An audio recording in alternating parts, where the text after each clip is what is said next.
भाई और बहनों, मातृशक्ति को नमन। साक्षात अनुभव ज्ञानी, ध्यानी, अध्यात्म विज्ञानी स्वामी कमलेशानंद जी, जिनका जीवन दुनिया को कुछ देने के लिए उनको मिला है और उनकी भावना भी है कि वो सनातन सत्य, अध्यात्म विज्ञान, मुक्ति के मार्ग से सर्व समाधान देना चाहते हैं।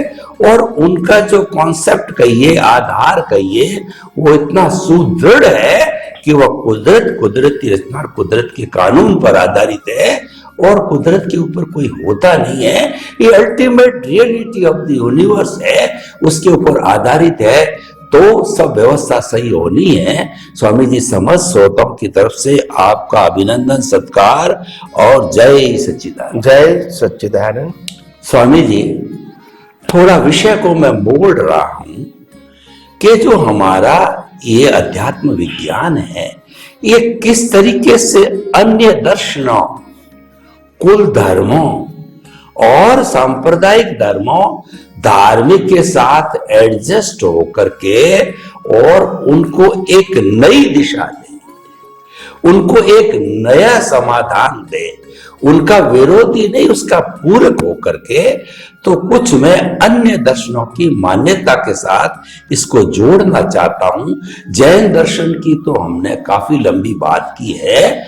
आज अगर हम वेदांत दर्शन को ले रहे, हमारे स्वामी विवेकानंद जी जो 39 साल जिए, बहुत बड़े वेदांती थे और वेदांत के अंदर द्वैत, अद्वैत, विशिष्ट अद्वैत कई शाखाएं, लेकिन सबका जो मूल सारांश है वो है द्वैत और अद्वैत।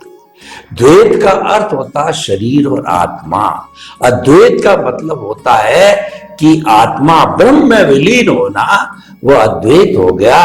और द्वैत है वो हमारा विदेह की साधना, मान लीजिए शरीर में रहते हुए शरीर का भान न होना, जैसे राजा जनक थे। तो मैं आपसे ये प्रश्न करना चाहता हूं कि द्वैत अद्वैत की साधना करने वाला या द्वैत से अद्वैत में जाना वाला व्यक्ति अगर अध्यात्म विज्ञान का सहारा ले, अध्यात्म विज्ञान के सनातन सत्य को सहारा लेकर के चले, तो किस तरीके से अध्यात्म विज्ञान, सनातन सत्य उसके लिए उपयोगी हो सकता है, कृपया बताइए। प्रश्न के लिए धन्यवाद।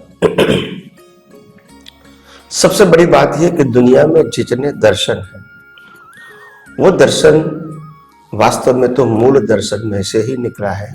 और मूल दर्शन है कुदरत, कुदरती कानून और कुदरती रचना, क्योंकि यह कोई व्यक्ति का नहीं है। बाकी जो दर्शन है, जो व्यक्तियों ने जिस बात को अपनी ढंग से समझ में आया, वो अपनी ढंग से लोगों के सामने अपने सिद्धांत के रूप में पेश किया। इसमें एक दर्शन है वेदांत दर्शन।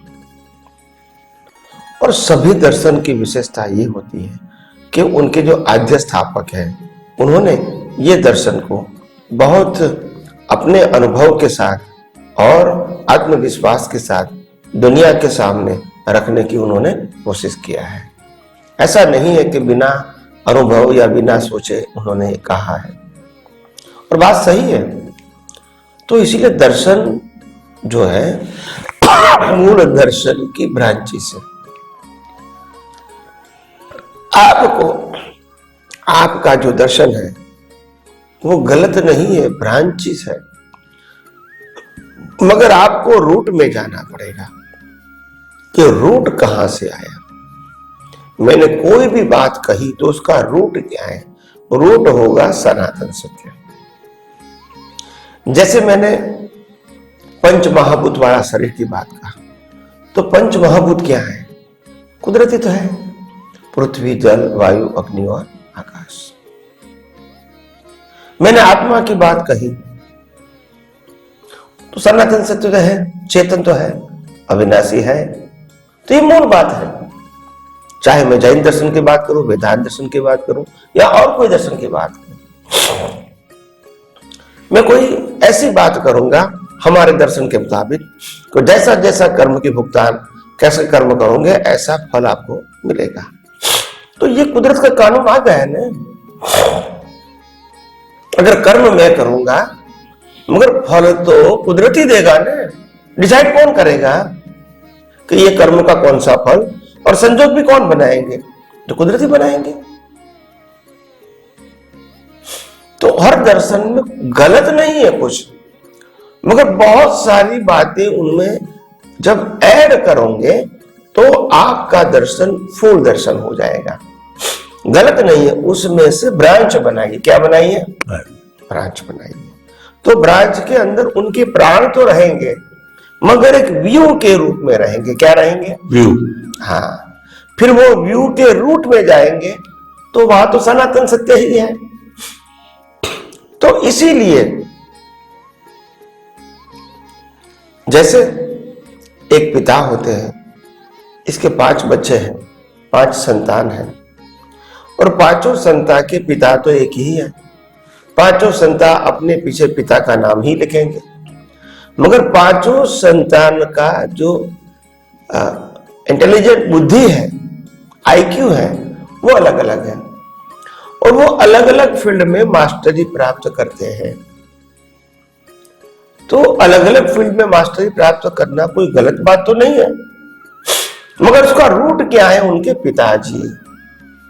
तो उनके पिताजी के माध्यम से अलग अलग प्रकार की ब्रांचेस खुली हुई।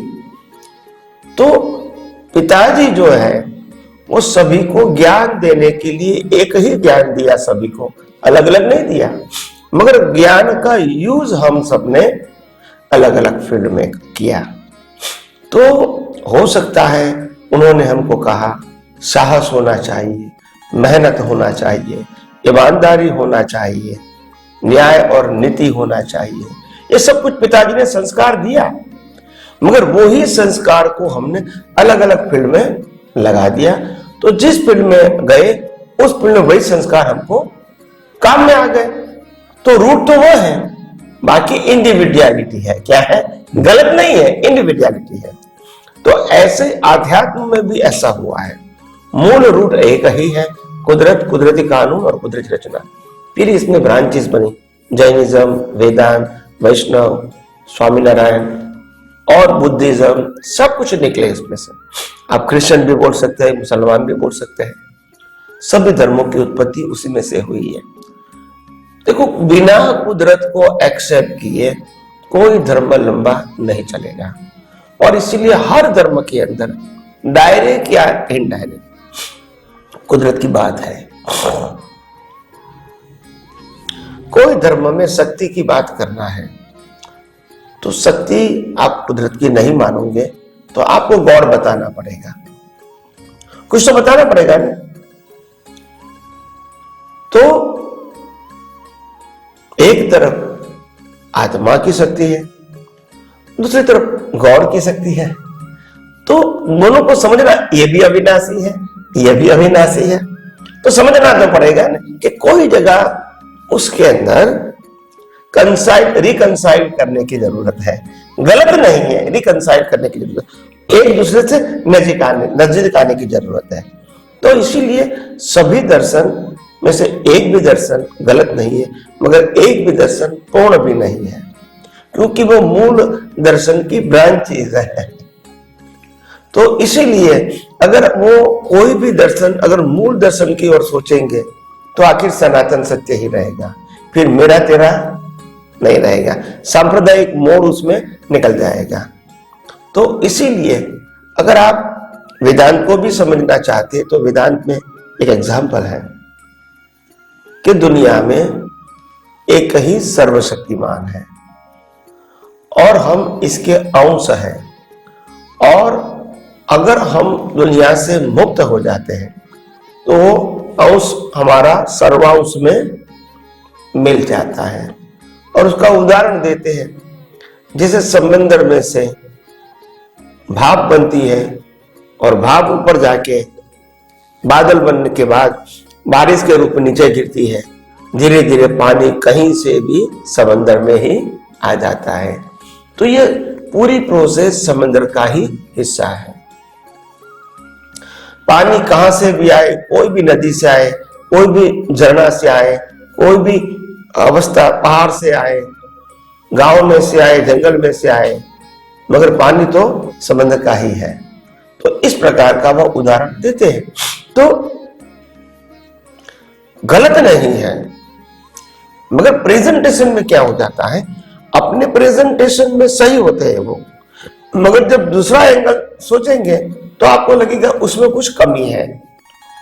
जैसे हम कहेंगे एक ही परम शक्ति है और हम हमारे अंदर वही परम शक्ति का अंश है, तो मैं एक लॉजिकली प्रश्न होता है, क्या परम शक्ति कभी पूर्ण हो ही नहीं सकती?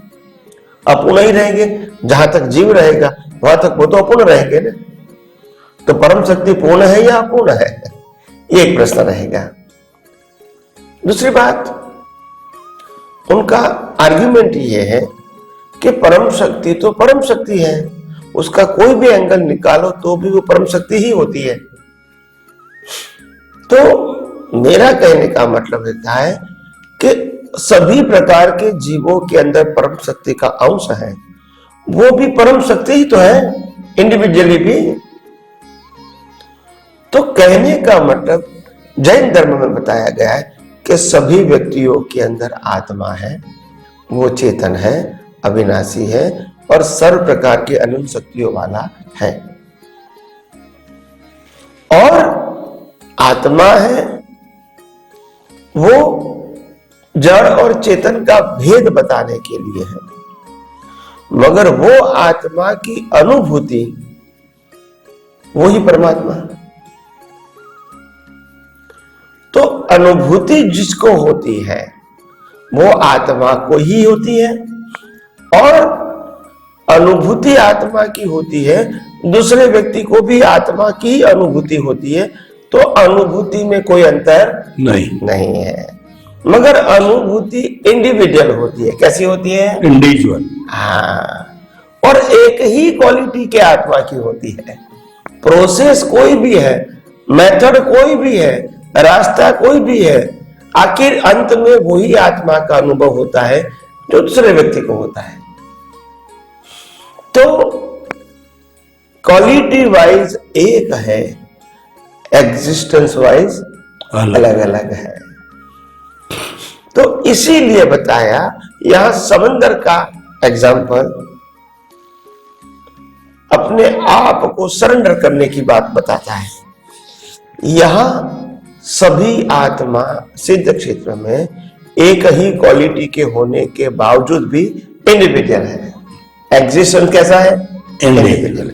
किसी में जुड़ जाता नहीं है, भले अनंत आत्मा क्वालिटी वाइज एक ही है, मगर सबका एग्जिस्टेंस क्या है? अलग अलग है, वो जुड़ जाते नहीं है। तो ये एक व्यू पॉइंट होता है। क्या होता है? View point. सबने अपने जो समझ में आया वो अपने शास्त्रों में लगा दिया, और बाद में परंपरा वाले लोग जो होते हैं जिसको अनुभव ही नहीं है, तो दे फॉलो द स्क्रिप्चर। तो फिर तो बात ही नहीं रहेगी उसमें करेक्शन करने की, फिर कोई अनुभवी आएगा सर तो वो बताएगा कि उसमें कोई डिफरेंस नहीं है, सिर्फ प्रेजेंटेशन में और देखने की नजरिया में डिफरेंस है। सिद्धांत रूप से तो दोनों बातें, जैनिज्म कहो वेदांत कहो, एक ही है। आज वेदांत के अंदर ने क्या कहा कि भी भगवान शिवलिंग को बना दिया। तो शिवलिंग का मतलब क्या होता है? जिसका आकार नहीं है, निराकार। तो जैनिज्म में कहते हैं आत्मा ही तो निराकार है। तो कोई भेद, हर व्यक्ति का प्रेजेंट करने का तरीका जो है वो क्या है? तरीका, व्यू पॉइंट अलग अलग है, और इसीलिए एक अलग नया दर्शन बन जाता है, और वो अपनी बातों को एग्जैक्टली प्रेजेंट करने का प्रयास करता है ताकि पढ़ने वाले को, सुनने वाले को वो सही लगे एक एंगल से। फिर जब दूसरा दर्शन पड़ेगा तभी उसको मालूम होगा कि ये और ये में अंतर तो है। फिर तीसरा पड़ेगा तो और अंतर लगेगा। तो कहने का मतलब, क्योंकि प्रेजेंटेशन में अंतर है, तत्व में, सिद्धांत में अंतर नहीं है, मगर उन्होंने सिद्धांत को अपने व्यू पॉइंट से प्रेजेंट किया और इसलिए वो अलग दर्शन बन गया। तो मैं समझता हूं वेदांत दर्शन भी पूर्ण दर्शन है, जैन दर्शन भी पूर्ण दर्शन है, अगर सभी दर्शन मिलते हैं सनातन सत्य को। सभी दर्शन मिलते हैं कुदरत, कुदरती कानून और कुदरती रचना को। तो आइए हम सब यही आध्यात्म की बातें और आगे जानने की कोशिश करें। स्वामी जी आपका बहुत बहुत धन्यवाद। आपने कहा कि बीज एक होता है, उससे वट वृक्ष बनता है, शाखाएं बनती है और वो फैल जाता है। जड़ एक होती है और उस जड़ में से पत्ते वगैरह निकलते हैं। तो जो जड़ है, जो बीज है, वो सनातन सत्य, कुदरत, कुदरती रचना, कुदरत का कानून है। और उसमें से निकले हुए सभी तरह के व्यू पॉइंट है, वो अलग अलग दर्शन है।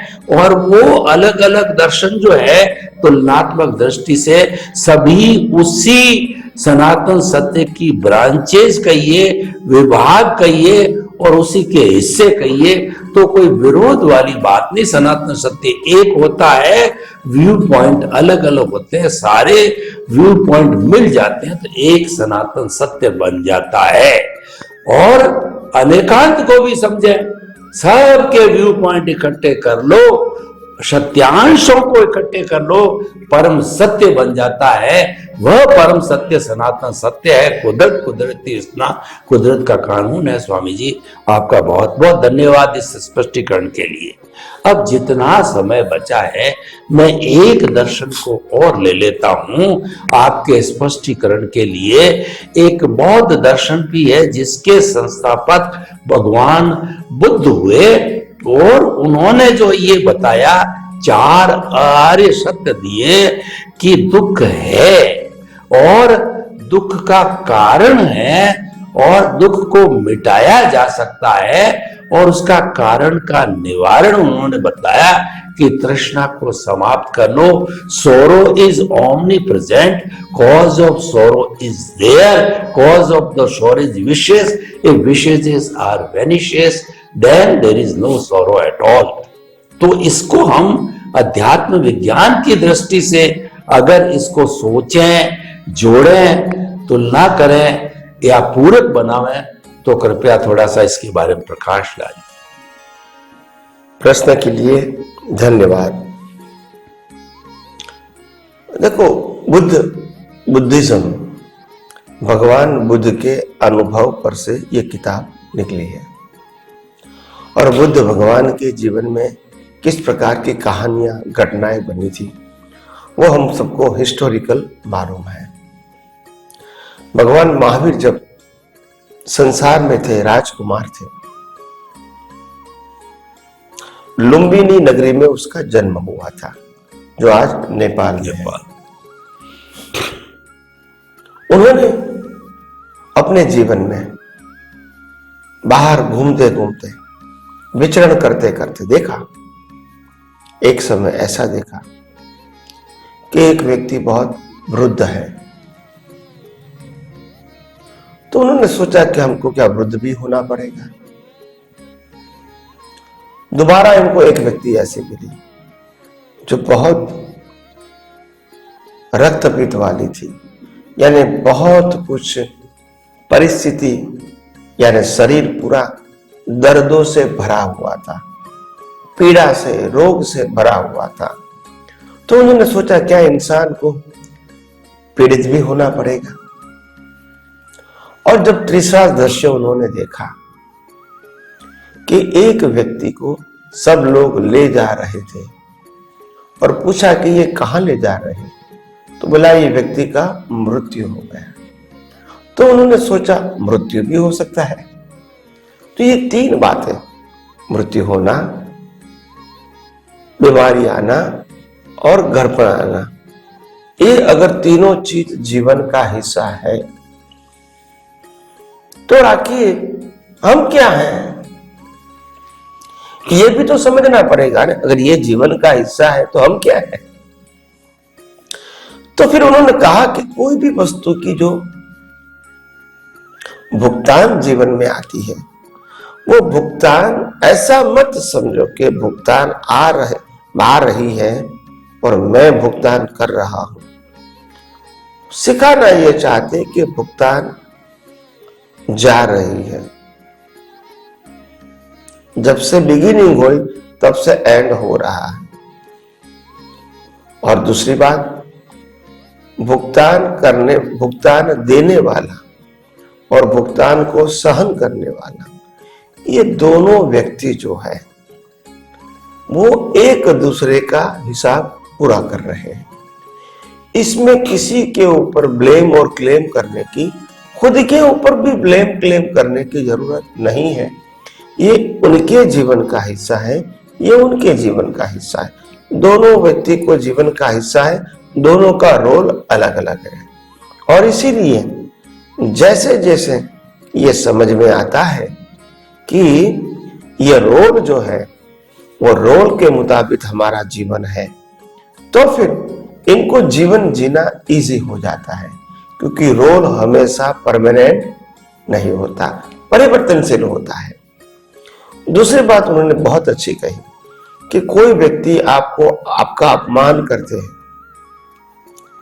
आपको दुख देने की कोशिश करते हैं, मगर आप क्यों इनको रिसीव करते हैं? अगर आप रिसीव नहीं करोगे तो बैक टू पेविलियन। अगर आप रिसीव करोगे तो फिर रिएक्शन आएगा, रिसीव करोगे ही नहीं तो रिएक्शन कैसे आएगा? तो ये भी उनकी बहुत बड़ी बात है। तो इसीलिए भगवान बुद्ध ने हमको बहुत कुछ सिखाया है, इनमें भी बहुत कुछ सार है, मगर हाँ, सनातन सत्य के अंदर उनमें बहुत सारी उणप भी है, मगर समय मिलेगा तो आगे आगे हम बात करेंगे। स्वामी जी, आपका बहुत बहुत धन्यवाद। आपने बुद्ध दर्शन को सनातन सत्य से जोड़ा, उसकी एक ब्रांच बताया, और उसके बाद में सनातन सत्य जो बताता है उसका हर एक के अंदर समावेश है। यानी अगर हम सनातन सत्य को प्राप्त कर लेते हैं तो समस्त दर्शनों की कंपैरेटिव स्टडी पालन जो है हम ऑटोमेटिकली कर सकते हैं। आपके प्रति बहुत बहुत धन्यवाद करते गीता। जय सच्चिदानंद। जय सच्चिदानंद।